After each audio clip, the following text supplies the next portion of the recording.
بسم اللہ الرحمن الرحیم۔ السلام علیکم محترم ناظرین گرامی، لاکھوں کروڑوں درود حضور نبی کریم محمد مصطفیٰ صلی اللہ تعالیٰ علیہ وآلہ وسلم اور ان کی آل پر۔ معزز ناظرین گرامی، آج کی ہماری معلوماتی ویڈیو میں ہم آپ کو بنو امیہ کے حکمران عبد الملک بن مروان کے بارے میں بتائیں گے۔ ناظرین گرامی، عبد الملک بن مروان مروان بن حکم کا بیٹا اور خلافت بنو امیہ کا 5واں حکمران تھا۔ اس کی پیدائش عثمان بن عفان رضی اللہ عنہ کے عہد خلافت میں 26 ہجری کو ہوئی۔ 685 میں عبد الملک مسند خلافت پر براجمان ہوا۔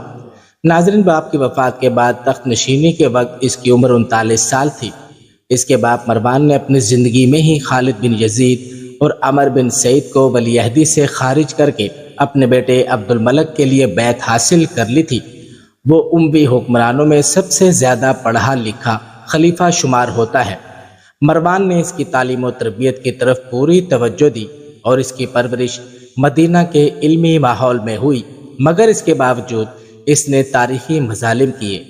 عبد الملک بن مروان نے علماء کرام اور اہل بیت رسول صلی اللہ تعالیٰ علیہ وآلہ وسلم پر بے انتہا ظلم کیے۔ ناظرین، اس کے انہی مظالم کی وجہ سے بعض علماء اہل سنت نے اس کو بدترین کافر کہا ہے۔ ان میں احکام القرآن کا مصنف علامہ ابو بکر جساس سر فہرست ہے، جس میں حجاج بن یوسف اور عبد الملک بن مروان کو بدترین کافر کہا گیا ہے۔ ناظرین، عبد الملک بلا شبہ بنو امیہ کے کامیاب ترین حکمرانوں میں سے ایک تھا۔ اس کی تعلیم و تربیت ہر لحاظ سے مکمل تھی۔ مدینہ کے علمی ماحول نے اس کی شخصیت کو باوصف بنایا۔ خلافت کا بار گراں اٹھانے سے پہلے منصب قضاء و افتاء پر فائز رہا۔ طبیعت بالعموم ریاضت و عبادت کی طرف مائل تھی، لیکن خلیفہ بننے کے بعد اس دینی شعار کو اتار کر میدان سیاست میں وہ تمام ہیلہ سازیاں کی جو دنیاوی حکمرانوں کا کمال سمجھی جاتی ہیں۔ اس کے عہد حکومت میں کچھ زیادتیاں بھی ہوئیں۔ بہت سے لوگ بے گناہ موت کے گھاٹ اتارے گئے۔ عمر بن سعید کو دھوکے سے قتل کیا گیا۔ بڑے بڑے ائمہ کرام اس کے علمی کمالات کے متعارف تھے۔ بقول شیبی، میں نے جس کسی سے گفتگو کی اپنے آپ کو اس سے برتر پایا، سوائے عبد الملک بن مروان کے کہ اس کے ساتھ کبھی حدیث یا شعر پر گفتگو ہوئی تو اس نے میرے علم میں اضافہ کیا۔ ابو زیاد اس کے بارے میں کہتے ہیں، اس زمانے میں فقہا میں 4 ممتاز شمار ہوتے ہیں: سعید بن حبیب، عروہ ابن زبیر رضی اللہ عنہ اور عبد الملک بن مروان۔ بقول شاہ معی الدین ندوی، اگر زمانہ نے اس کو سلطنت پر نہ بٹھا دیا ہوتا تو وہ مدینہ کے مسند علم کی زینت ہوتا۔ ناظرین، جب عبد الملک تخت نشین ہوا تو اپنے آپ کو مشکلات اور مصائب کے نرغے میں پایا۔ صرف شام اور مصر ہی اموی حکومت کے ماتحت تھے۔ بقیہ تمام عالم اسلام عبداللہ ابن زبیر رضی اللہ عنہ کا ہم نوا تھا اور ان میں سے اکثر ان کی خلافت کو تسلیم کر چکے تھے۔ دوسری طرف خوارج، توابین اور دیگر مخالفین کی شورشیں اموی اقتدار کے لیے خطرہ تھیں اور رومی حملہ کا خطرہ الگ تھا۔ ان حالات میں عبد الملک بن مروان کی بجائے کوئی اور شخص ہوتا تو حوصلہ ہار دیتا، لیکن عبد الملک قطعاً ہراساں نہ ہوا۔ وہ حالات کا خاموشی سے جائزہ لیتا رہا۔ جب تک عبداللہ بن زبیر رضی اللہ عنہ اپنے مخالفین کے خلاف صف آرا رہے، اس نے کوئی قدم نہ اٹھایا، لیکن جو ہی اس نے محسوس کیا کہ ان لڑائیوں کی بدولت عبداللہ بن زبیر رضی اللہ عنہ کی قوت کمزور پڑ چکی ہے تو وہ میدان عمل میں اترا اور دیکھتے ہی دیکھتے عراق، حجاز، ترکستان اور شمالی افریقہ پر قبضہ کر لیا۔ مشہور مورخ مسعودی نے لکھا ہے کہ 686 کو جب عبد الملک کوفہ میں مختار کے خلاف تیاریوں میں مشغول تھا، اسے پے در پے ناکامیوں اور شورشوں کی اطلاع دی گئی تو ان خبروں کو سن کر لمحہ بھر کے لیے ہراساں نہ ہوا۔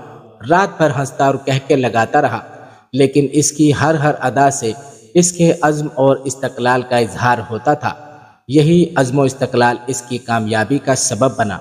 نازک سے نازک اوقات میں بھی مردانہ وار مقابلہ کرنا اس کا ذاتی بس تھا۔ ناظرین، اموی خلافت شخصی بادشاہت کا رنگ اختیار کر چکی تھی۔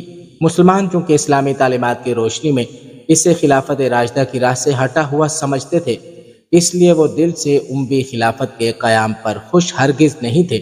سانحہ کربلا نے نفرت کے ان جذبات کو مزید تقویت دی، چنانچہ جا بجا بغاوتیں اور شورشیں اس اجتماعی رد عمل کا مظہر تھیں۔ ناظرین، ایک مرتبہ اموی خلیفہ عبد الملک بن مروان کا دور حکومت تھا۔ حج کے موسم میں ہزاروں لوگ حج بیت اللہ کی سعادت حاصل کرنے کے لیے دور دور سے آئے ہوئے تھے۔ صحن کعبہ میں مسلمانوں کا یہ عالم تھا کہ تل دھرنے کو جگہ نہیں تھی۔ اس حج کی ایک خاص بات یہ بھی تھی کہ اس سال خلیفۃ المسلمین کا بیٹا اور ولی عہد حشام ابن عبد الملک بھی ملک شام سے سفر کر کے حج بیت اللہ کے لیے آیا ہوا تھا۔ اس کے ساتھ اراکین سلطنت اور ایان مملکت کے علاوہ اس کے بہت سے شامی دوست بھی تھے۔ اس حج میں عہد اموی کا مشہور شاعر ابو فراس حمام بن غالب بھی ساتھ ہی تھا۔ حشام بن عبد الملک حجر اسود کا بوسہ لینے کے لیے آگے بڑھا۔ شاید اس کے ذہن میں یہ بات ہو کہ ولی عہدی دنیاوی کروفر اور شان و شوکت دیکھ کر لوگ اس کے سامنے سے ہٹ جائیں گے اور وہ بآسانی حجر اسود کا بوسہ لے لے گا، لیکن لوگوں نے حشام اور اس کے لشکر کو کوئی اہمیت نہیں دی۔ کچھ دیر بھیڑ میں دھکے کھانے کے بعد حشام نے حجر اسود کو بوسہ دینے کا ارادہ ترک کیا اور مطاف کے ایک کنارے پر آ کر کھڑا ہو گیا۔